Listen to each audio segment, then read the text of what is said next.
The Brothers Wisp. The Brothers Wisp, Brothers Wisp. The Brothers Wisp. The Brothers. You're now listening to Greg. Hey everybody, this is Greg back with another tip video. Today we have John Osmon. That's how you pronounce it, right? That's right. Osmon. I like it. Let's see. So, John, you're an old schooler in the industry. You've been around the block more than once, obviously. You're a big IPv6 guy. What else? How would you characterize yourself? Oh, a while back I used to consider myself a network engineer, and now I just consider myself a guy that does weird things. Because people keep walking up and saying, "Hey, can you do this?" And I've, generally been able to answer, "I can try." And so we get into some weird things. You're a man that has a problem saying no. Yeah. That's what you're telling me. Yeah, pretty much. Yeah, I get sucked into redoing exhibits over at the Natural History Museum here and things along that nature, and the guys that run the planetarium sometimes grab a hold of me and say, "Hey, somebody's leaving for a couple of weeks, can you fill in and do some shows?" And so I go and do whatever is appropriate at the time. Seriously, that is amazing. Yeah, it's a lot of fun. Man amazing. What do you call that, a Renaissance man? Is that the idea? I throw out on, I think it was on LinkedIn, I first put technical vagabond. I have no idea what I'm supposed to be doing. Gotcha. Well, I love that. Man, all of those things. You're talking about like industrial automation sort of stuff, I guess. You've done a little bit of that, right? Yeah, we do a lot of work with Raspberry Pis and Arduinos and things like that. And, one of the latest ones was generating faults inside computer cases. So we actually put circuits with relays in them in between the things like the Ethernet port and the video port and the power to the different peripherals inside it. And we'd actually turn them on and off remotely. There's a little MikroTik board inside to bridge things in and a battery to keep things up and running when you shut the power off to the computer. That's killer, man. That's killer. I love it. That's very near and dear to my heart. Make it work kind of person. I dig it. So the idea, the whole premise of this tips thing is you actually gave us 6, so we got a bonus tip out of you, was to share your knowledge, right? So something you've run into. So how long have you been in the game? I started dinking with Unix boxes, AIX boxes actually, with IBM stuff about 88, 89. I've been using them as a user earlier than that, 85 or so. I started programming Fortran on an AT&T 3B2. Okay. I think I might have still been in diapers at that point. So you've got, what do they say? There's a difference between knowledge and wisdom, right? So knowledge is knowing that a tomato's a fruit, and wisdom is knowing not to put a tomato in fruit salad, right? So you've applied your knowledge over time for a while now, so you've got a lot of wisdom to impart. So I was excited when you sent me your list, and so I'm very hyped up for this one. So your number one rule, it says be the packet. What does that mean? I mean that when you're having problems, you're trying to troubleshoot some things, I actually visualize myself as the packet running from device to device, whether it's a layer 2 one popping through a switch or into a router where we start ripping off some of the clothes and looking a little further in and putting new clothes on for the next hop. I love that. I am such a visual person that having little tricks helps me out so much like that. My wife the other day was teaching my kid how to be a defender in basketball, and she said, put your defender in one pocket and the goal in the other pocket. And I was like, shit, that's awesome. I can remember, even me, I can remember that. So the idea of being the packet and stepping through, because a lot of people think, when they're doing routing, I just got to get it to leave my router, and they forget, wait a minute, that packet's actually got to come back to me, right? So you could be the packet all the way there and all the way back. How many times between two routers do you have multiple switches that you have to sit there and actually think about? It's like, oh, it's getting sucked in on, it's coming in on one port. There's some processing going on, and then it gets shut back out another port. Something's doing something somewhere. You got to work out what each one of those is doing. And, actually, if you can ride that just like the packet does and understand each piece you're going through, then you finally really understand the networking side of it. Yeah, absolutely. And it also helps you keep in mind that just because nothing's getting manipulated going from A to B doesn't mean something's not changing when it comes back from B to A, right? So things happen in both directions. It's a two-way street, right? You have to go and you have to come back. I love that. Yep.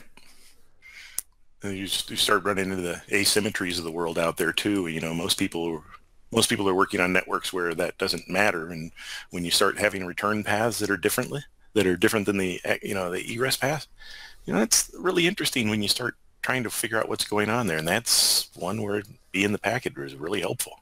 Yeah, that's phenomenal. I love that that's your number one as well. That's so awesome. I'm gonna and the fact that you said put clothes on and take clothes off, like you're talking about encapsulating and decapsulating as you sort of move up and down stack things, like I love that too. That's an amazing visual. I'm gonna totally steal that one as well. All yours. I just thought of it a few moments ago. You heard it right here. So you're trying to say that this is really easy for you, and I'm an amateur over here. I get it. No, I'm not very saying subtle, that. John. I'm one of the people. I believe in pushing packets. I don't believe in stopping them. So I kind of poo-poo on the guys that are running the firewalls. It's like, well, anybody can break the internet. Oh. But that's another story. It's another story for another day. All right. So you've got your number 2 rule. It says pcap or it didn't happen. I love that. And that one came up in a conversation years ago, and the idea was, from some friends and I were sitting around, we started to realize that every time that we were trying to troubleshoot issues that were of an application nature, we actually found out that the best tool we had was TCP Dump and its brethren. And we kept finding that by the time it got done, it was like, no, your application is messing things up, and it's not logging it anywhere.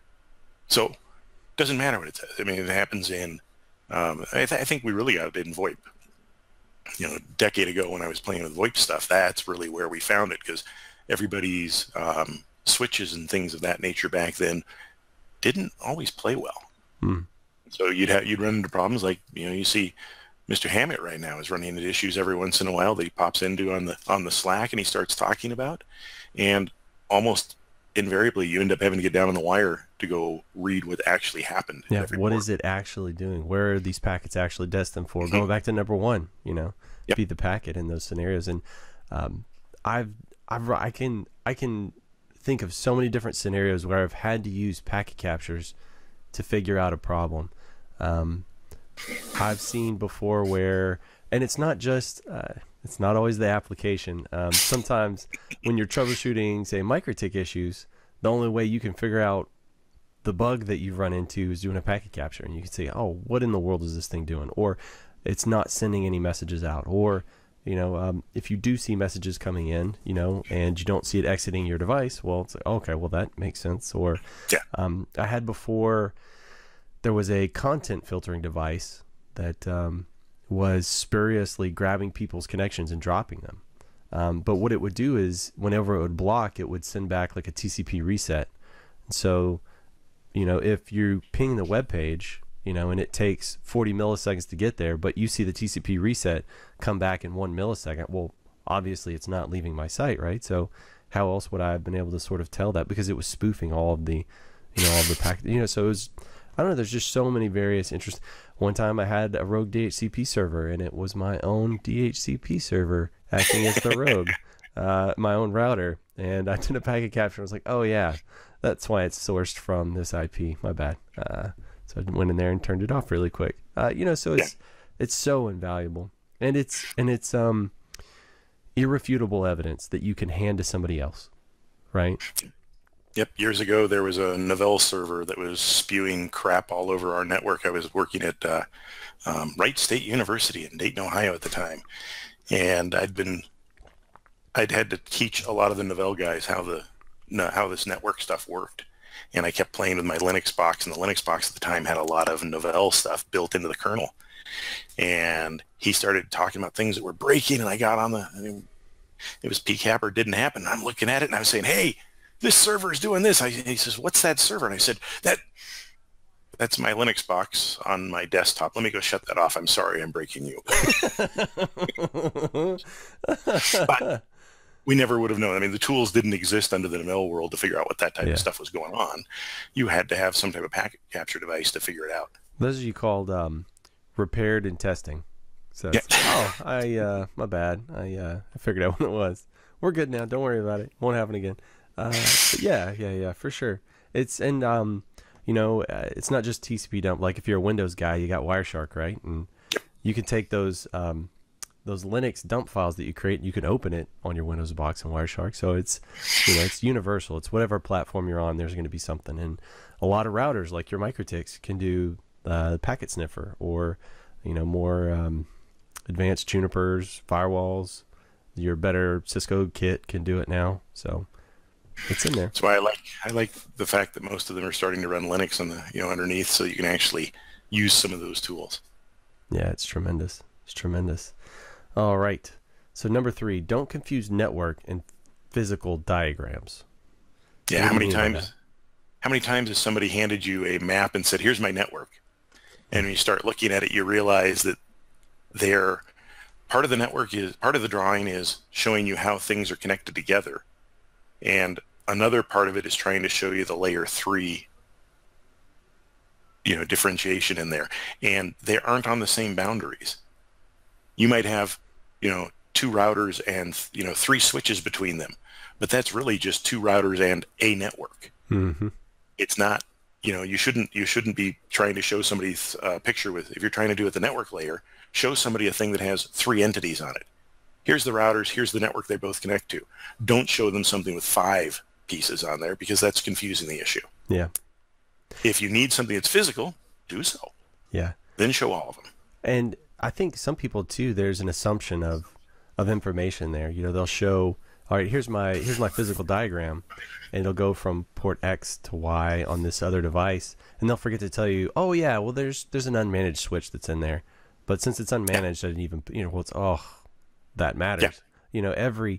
Every physical piece. So when you're making a physical diagram, every physical piece matters. Even sometimes surge suppressors, I've seen those cause packet loss on networks, right? So if I don't know that's there, how am I supposed to adequately troubleshoot that stuff? And then also, if you haven't been to a pop in a year, or you get a new guy, how's he going to know, what's supposed to be there and where's everything going? So that comes back to be the packet. When we're talking about every piece of equipment in the chain, please tell me every piece. You got to know each piece that's going through. And I think it was a Colin on the last one talked about documentation.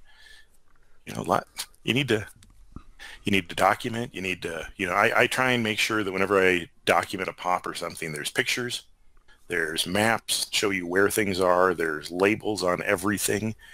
Just carry a labeler with you. That's not in the tips, but that's a good one to have in there too. Absolutely. Print things out, set it on there, take pictures, leave a layer 2 and a layer 3 diagram behind, so you can say, this is the way it routes, this is the way things actually flow. Because, you get into, I troubleshot one last night. I found a building here in downtown Albuquerque that is sitting on a fiber ring, and as you start chasing things through there, there's, 6 or 8 VLANs running through there and 7 switches inside the building, and it's like, well, okay, guys, do you even know what this is? And the last person that touched those things was there 5 years ago and has been gone for 2.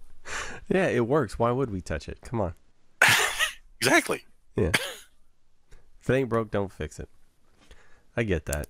I definitely get that. But yeah, and the network diagram, I think, can be important too, knowing how information is supposed to flow, So, I don't know if you do this, but with customers, I'll ask them, okay, what does it look like now, right? This is what it looks like exactly now. What do you, in your mind, what's the finished product? What does it look like? Because usually, if they're coming to a consultant, there's obviously a gap in their knowledge. So just giving me an idea of what you want it to do at the end is probably better than you trying to build me a diagram of what you think it should be, right? Exactly. My wife yells at me for this all the time. I start talking about how to solve a problem, and she says, no, just go tell them what you're trying to get done at the end. Let them suggest some issues back. And it's just my nature of trying to solve the problems. And my wife is pretty smart, so I shut up and listen to her most of the time. Well, I've got this. It's this Tourette's that's coming out of me. Of things have to be logical. They have to follow a logical flow. So if my wife is driving and she's in the parking lot. She takes a left when I was taking a right. I can't not say, why didn't you go that way? And then she'll inevitably say, do you want to drive? And I'll say, no. It breaks my brain when you do something that we both know is a lie. You know what I mean? It's like, that's a long, she's like, this is the way I always go, so I don't have to think about it. And that's good, I guess. It's just my brain wants it to be the most efficient path possible. And so inefficiencies drive me bananas sometimes like that. So yeah. And sometimes it's still efficient. You just aren't looking at it the right way. I know, because I'm not driving, so I can just sit back and relax. So that's how I need to start looking at stuff like that. It's that give me strength to endure whatever the Serenity chant is, the things that I can't change. And to shut up when you should. Yeah, there you go. That's basically, I want to change the things I can and shut up about the things I can't. There you go. Just let them go. Just let them go. I really like your number 4 tip. This one's near and dear to me. You say, give back to the community. Yeah, the community is usually what has brought most of us the most knowledge we get. How many people come back from training with any given vendor and say, oh my God, I learned everything I need to know.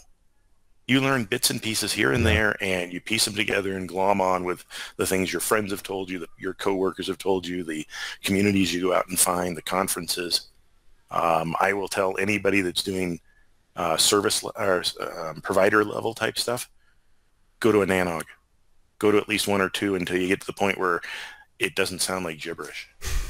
That the guys, when you're talking and they start talking policy and you say, oh yeah, you're right, we need to look at it this way, instead of saying, what does he mean by policy routing? What does he mean by, it's like, oh, it's all the things that I'm looking back and saying, I want to route things based on this idea, as opposed to how do I type that into a router? Yeah. I went to the last nanog that they had in Dallas, and I understood most of it, I think, but it was crazy. I heard Facebook give a presentation on how they do just inter server routing within their clusters, and that's Facebook problems. You know what I mean? There's like a handful of people in the entire world that have those kind of problems, and I couldn't even begin to imagine doing things on that kind of a scale. It was insane. I mean, I love thought experiments and hypotheticals. Could you do this? Can you do that? But that is like so far down the rabbit hole from anything that my reality will ever get close. You know what I mean? It was cool though. It was really cool. So last spring I was on a bus with a field trip with my kid. He's in high school. We're going out to Portales, New Mexico, out in the middle of nowhere. And we're driving along and somebody looks over and asks me, what are they doing on the side of the road? And it was some guys putting fiber in the ground. And it turns out that Facebook just built a data center 20 miles south of Albuquerque. And I looked at them and I said, well, they're building fiber from, I think, Lubbock to Los Lunas, where the Facebook data center is. So part of the data center build out was, let's lay several hundred miles of dark fiber. I don't. That's a scale that I can appreciate, but I can't fully comprehend it. Yeah, it's pretty crazy. It's crazy to think you would have, a data center the size of a Walmart distribution depot that's just for your servers, just your kit, just your app. Oh, and they're building 6 or 10 of them here. That's insane. They're building multiple buildings. That I think the second or third one is I think the second one's almost done. The third one's starting to go up right now. I haven't been down to the site for a while. I've got a friend that is doing some of the networking pieces there, and he came running up to me one point and says, "Why don't you come work with us?" I was like, I don't know that I want to. I mean, I would be really interested in seeing things at that scale, but I don't want to deal with that. I want to go play with lots of little things. You heard me earlier in this. I go play with weird things and have a lot of fun. Yeah. I mean, of course, if someone offers money, I'll do whatever. That would be a pretty cool notch on your belt, though, right? To say you did that sort of thing. But then, I don't know.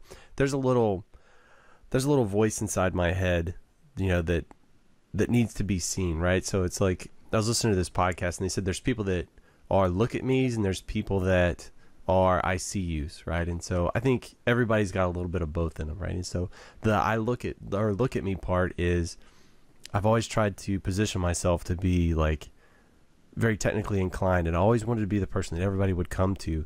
And I sort of isolated myself on this island where I couldn't ask questions because I was too busy trying to be the guy that knew all the answers, right? So I couldn't be seen as not having all of the answers. And so I really isolated myself for a long time. So it was a really crappy mindset to be stuck in. It was a terrible island to be stranded on.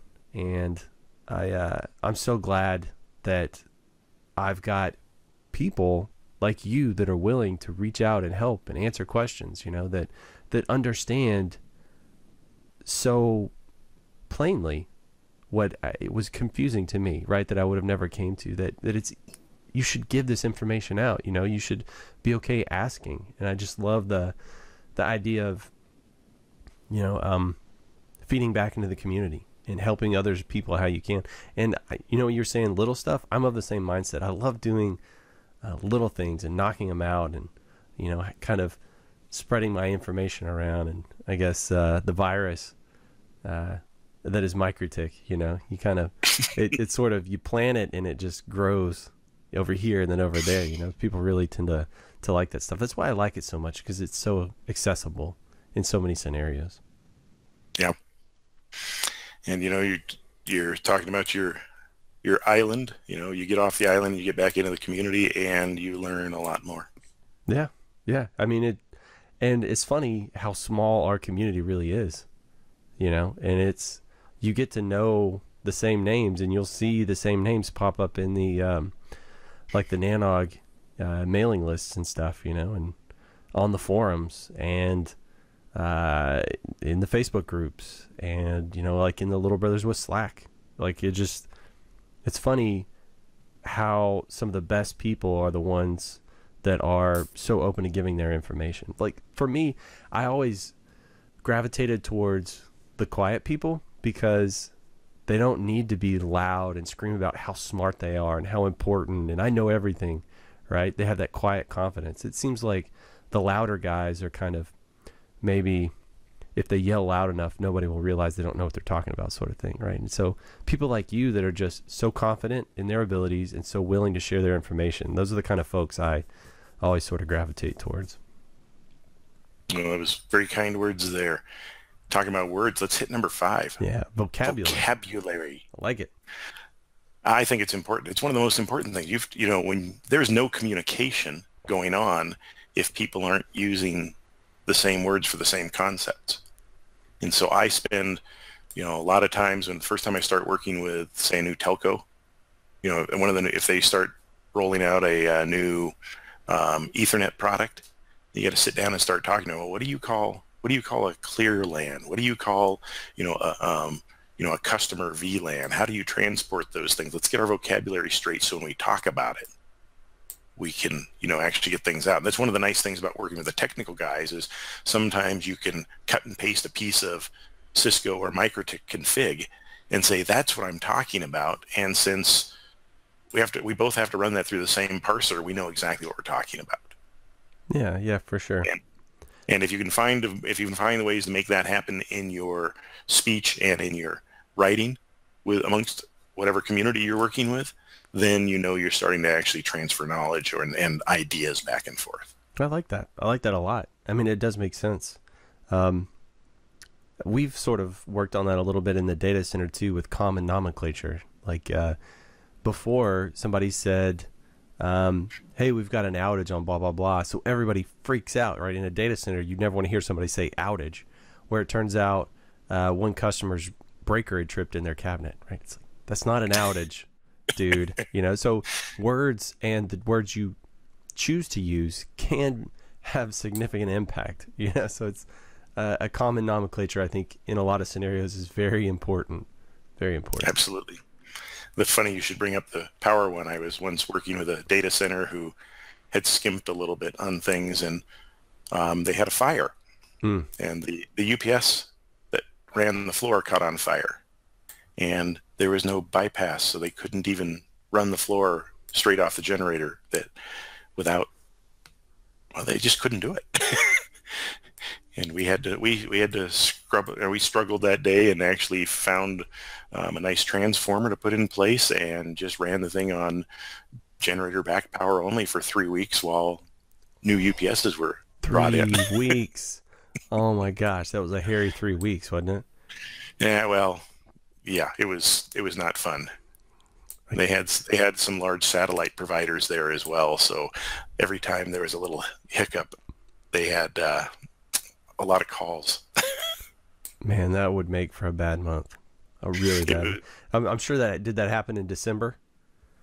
No, actually, it was March 7th. It was a little over 12 years ago. I remember it was at 9:42. Oh my gosh. I was going to say, it sounds like it was traumatizing. That's the kind of thing that hits and just ruins your Christmas or your Thanksgiving or something. It's inevitably sometime. Well, I guess March is sort of an innocuous time, so I guess that's good. But then at that point, it went back to the community I had working with me. Everybody came together to make it work. We got it. We saved that business. I mean, that should have been a business-ending outage, but we turned it into about a 5-hour outage, and 3 weeks, 3-4 weeks later, turned it into another small planned outage and got them fixed. That's awesome. That's awesome. It was an amazing thing to watch, and it's very stressful, and I never want to do anything like that again. Yeah. So two things I think I've carried away before over time is that every business has that moment. Something significant happens, and in that moment, it's either we're going to survive this or we're going to completely go under. And then hopefully most of them survive it, and then they go on to be successful. But it seems like every company I've ever worked for, I've seen that moment hit. I'm not saying I caused that moment necessarily. That's not why I've seen it every time. I have. But I don't know, it's interesting to think about that, at some point everybody has those bad times.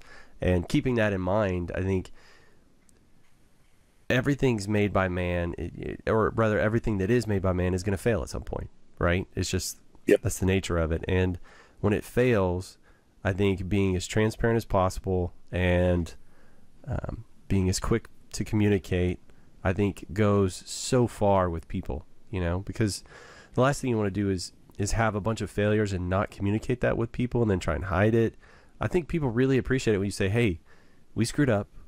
We're really sorry about it. This is what we're doing to fix it. I honestly, I feel so much more confident when a vendor does that with me, because I've got a couple that just, sorry, we checked the equipment, we didn't see anything. It's like, fool, I know something happened. You quit sending me light. You do this every month and a half.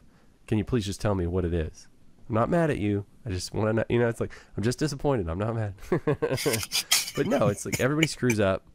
Just own up to it, right? And I super appreciate it when people are transparent about those sorts of things. Yeah. Lots of stories along those lines, but we don't have time for that today. Yeah, for sure. For sure. So number 6, the bonus one. I like this one. I've said I like all of yours, but I really do. I love this one too.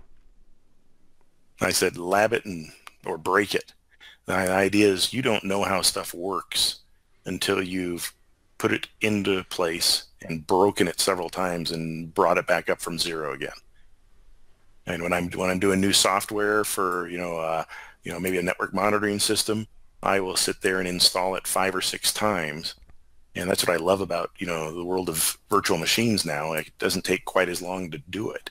You can checkpoint things and bop back and forth and make sure that you know exactly what the steps are, so you can document it out. And so the next time somebody has to rebuild it from scratch, they can go look at it and say, oh, build a CentOS machine that's got a minimal piece and run these pieces, and that should at least get us close.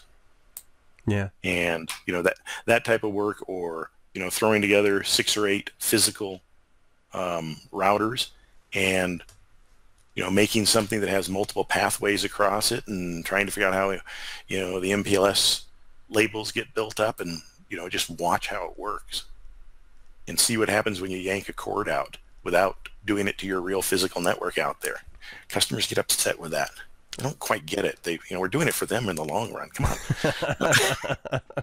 Yeah, but I especially like this one because most people, when they're doing lab work, they're just trying to make it work, and then they get it to work and they're like, okay, we're done. But once you get it functioning, you've got to start breaking it, right? You've got to unplug this. What does it do?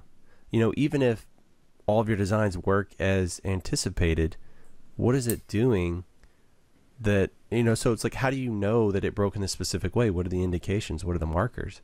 That way, if this happens in the field, I know what's going on, and I'm not just sitting here just desperately trying to figure it out. You know, give yourself a little leeway as far as that stuff goes. And moving into the data center, we had a customer last week that asked for, do you have any recommendations for coming in? And I said, stand up your network as soon as possible and break it in every way you can conceive. You know, unplug this device, unplug that device, unplug that, unplug a cable, and, you know, just do everything you can to try and break it. They were first time co-location. I mean, they had always done private co-location, and now they're moving into somebody else hosted facility, right? And so you can't just walk in there and touch it immediately. So break it in every way you can think of and see what happens. Yeah. And the other piece is not only text. You know, it's not only a word for text of saying, hey, you need to go break this and learn how to fix it. You also need to make sure the management understands that people need time to do that. People need time to be able to do the lab work, to see how things work, to see how things work under duress when, you know, there's things broken around there. Because if they don't know how to do it in a lab situation, they're certainly not going to know how to do it on your production network. Yeah. You know, it's funny. You know, you're talking about it's not just for techs. This reminds me of how I had one of my techs come to me and say, hey, man, you know, I got this certification. I did this thing. You know, I think I'm ready. I'm ready for this raise. And I said to him, you know, the certification and the work you've been doing, right, it's great. But what I need is for you to be able to handle everything when it's not going good, right? This certification tells you how to build things and how to manage them when everything's right. The thing you lack right now is when everything goes wrong and you can't call me or anybody else, what are you going to do? You know, it's great that you can handle turning up new customers, but when everything goes to hell in a handbasket, that's what I need from you, you know? And it's funny, whenever you're interviewing people, how do you interview for that? You know, that they're going to keep their head when everything's burning down around you. It's such a harrowing experience, because I'm not saying I love it, but it's interesting to see new guys come in, hit their first major failure in something, and watch them fold like a lawn chair. You know, it's just, because I remember doing it myself, you know, where you just start sweating and you just panic so much you can't even think straight. And it's like, how are you going to do basic troubleshooting when you can't even, you know, I mean, your hands kind of start shaking sometimes if it's bad enough, you know. And so how do you train people for that? Is it just, well, lab it, break it doesn't mean just equipment. It's people too. Yeah. Yeah. Now, how do you hand somebody, you know, a pile of, you know, DNS, you know, here's something that's been running tiny DNS for God knows how long, and you look at it and you're like, you guys have 1,100 domains here. Wow. You guys have been, I don't think this thing's been touched since 2005, except people adding to it. Nobody's changed, nobody's fixed anything.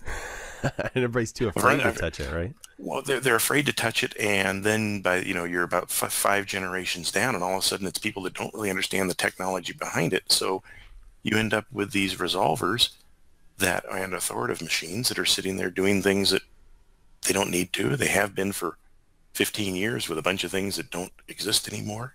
But since nobody's asking the machines, because, you know, it's been redirected elsewhere, you don't ever notice it. So how do you go fix that when someone says, you know, hey, we need some help with DNS? Oh, no, you need a lot of help with DNS. You don't need just someone to come in and talk to you about this stuff. You need to go, you know, from the ground up again. Yeah. It's tough. It's interesting. You know, it's software, it's hardware, it's people. You know, put them in a lab, make them do some things, break it, see how they react. Yeah. And, you know, keep moving. But I love the idea of in a project factoring in lab time. You know, so hey, we've got this migration plan, and you actually build in lab time into all of that, right? You understand that there's a soft portion of it where people have to learn it and get their mind around it and test and poke and prod. I think that gets forgotten by a lot of management. You know, the soft piece there. Yeah, but sometimes they get shocked back into it. Well, it's too. I feel like I can never have enough people. You know, because as soon as you get one guy proficient and you can hand some off to him, I mean, you're only renting employees, right? You don't own them, so at some point they're gonna leave you. And if there's not another guy that's also training on that, then it's all back on you, and your quality of life goes to pot again. Well, and you know, you got to make sure that those folks understand that you're going to give them as much knowledge as they can handle. And you know that they may leave, but if you take care of them well, they may find you a successor. They may come back in, you know, a year or two and say, you know what, that was kind of fun, but I really liked it here. Seen that stuff happen before. But you know, in the long run, everybody's got to manage their own career. Yeah. They got to work out, you know, what they're going to do and where they're going to go. And if you're in the midst of the things, it's always better to, you know, be able to hand off enough knowledge to say, hey, I need you to do this. Yeah, for sure. And have somebody that has enough knowledge say, okay, you may need to feed me the exact things to do, but I remember doing this before, so I get the gist. Let's go. Yeah.